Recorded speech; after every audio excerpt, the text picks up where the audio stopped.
Proyekto yan ng DPWH. Ito ang binigyang diin ng pamahalaang lungsod ng Baliwag matapos tukuyin ni Pangulong Ferdinand Marcos Jr. ang isang umano'y ghost project na river wall sa Barangay Piel, Baliwag, Bulacan kahapon.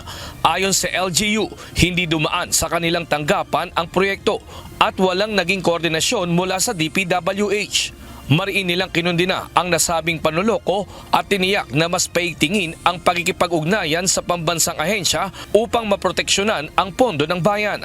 Bukod sa Baliwag, ilang lugar pa sa Bulacan ang naiulat sa sumbong sa Pangulo website na may substandard o palpak na flood control project. Gaya na lang ng ilang flood control sa Kalumpit at Agunoy na kabilang sa mga pinakabahaing lugar sa Bulacan.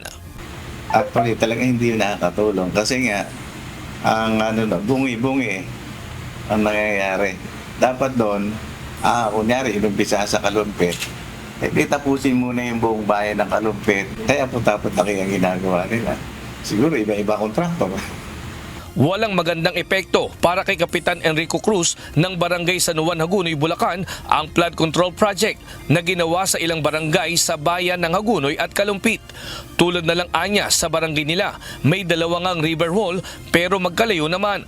Anya, ginawa ang river wall nang wala silang idea sa construction project.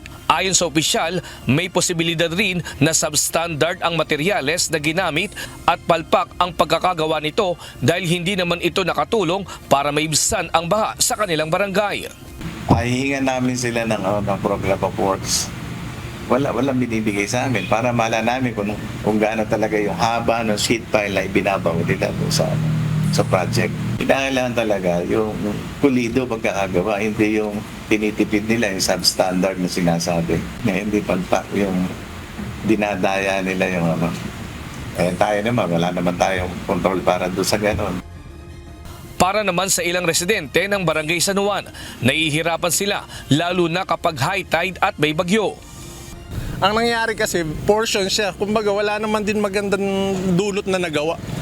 Kumbaga, nagawa lang siya. May masabing, nagkaroon ng flood control, pero wala naman din saysay. Kasi hindi naman kabuuan na napipigil yung pagdaloy ng tubig. Sabi nga nila kung di na ungkat yan, hindi naman din malalaman na Bulacan pala pinakamalaking project na pinagtuunan ng project ng flood control.